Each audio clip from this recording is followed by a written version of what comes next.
Friends, good morning, and happy Labor Day. And happy Labor Day to you, Father. Yeah, we never know what to do when I say those things. I know. All right. The gospel that we have today is an exquisite story, isn't it? The story of Jesus coming to the synagogue, unrolling the scroll, and telling them that it's fulfilled in their hearing. And it's an amazing moment. It's an amazing moment. We're going to have a few days throughout this week to kind of continue to kind of travel in that section from Luke's gospel. So I want to focus kind of on the theme of our civic holiday today, of Labor Day. I don't know about you, but one of the things that I've just noticed over the past many years is this sort of social dialogue that we have as people now, Americans, when we ask, how are things? And almost always, at least peers that I talk to, friends, how are things? Busy. How are things? Very busy. I know, we're all busy. We're all busy these days, right? Everyone's busy. It's hard to find rest. It's an amazing thing that in our day and age where there's so many more time-saving devices and technologies and machines and all these things, it just seems like we have less and less time.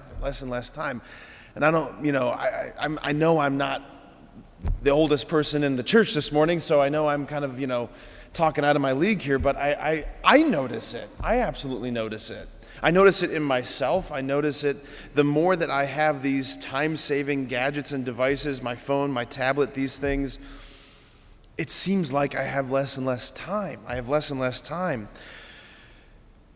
Busyness is not the same as work, right? Busyness is not the same as work. Work was part of God's original plan for man. Work was part of the original plan for us in Genesis chapters 1 and 2, right? Work is not a punishment for sin. The toil associated with work is a punishment for sin. But even pre-lapsarian, right, before the fall, there was the command to till and to keep the garden, havodah and shamar in Hebrew.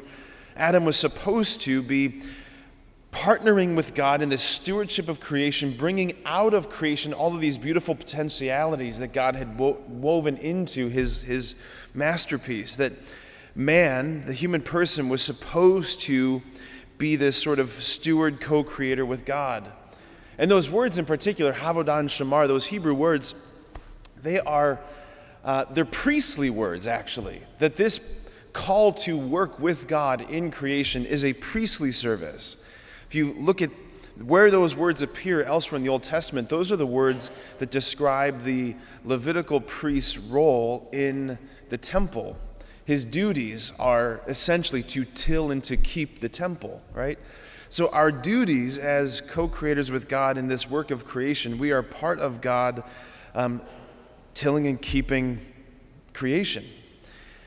There's a reason why God commands us to keep holy the Sabbath, because it's very hard for us to do that, right? There's a reason why it's a commandment, because it's hard for us to do that. We get just so addicted to work and activity. We don't exist merely for work and merely for activity. We exist for God. I love this paragraph from the Catechism. Listen to this, paragraph 2172 from the Catechism on the topic of the Sabbath.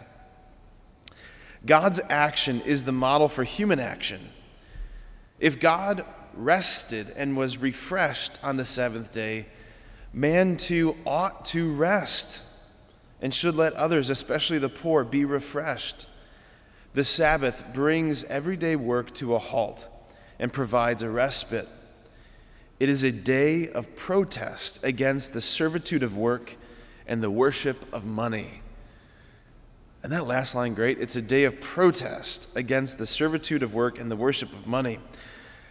So it's good that we are here today, kind of in protest, right? You are protesting with me, right? The servitude of work and the worship of money. American productivity and workaholism, which has convinced us in many ways, like that sort of ethos has bled into our spirituality, into our view of our relationship with God, getting us to think, I think in many ways, that we are to work for Jesus, that our relationship is one of employee to employer, that our job is to work and earn our place and to be constantly doing something to get ready for a big performance review at the end of our life. Like that's the story of the older brother and the story of the prodigal son, who thought of himself as an employee to the father.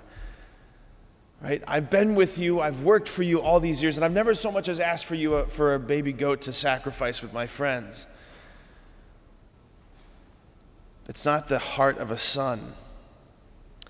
The story of discipleship, the call of discipleship, is truly a call of letting something be done to you. It's not a matter of working your way into it. It's not a matter of earning it. It's a matter of letting yourself be done to you.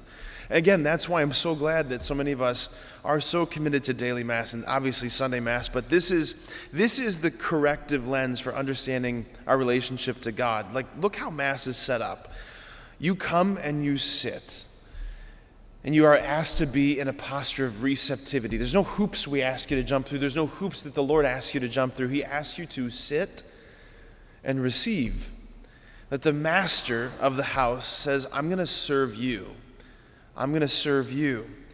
So on this Labor Day, friends, whether you love your job, you hated your job, wherever you are in your relationship to work, it's so good to be here to let yourself be reminded that the Lord Jesus himself has done the work and simply asks you and me to receive, because we're not simply made for activity, we're not simply made for busyness, we are made to enter into the eternal Sabbath with the Lord.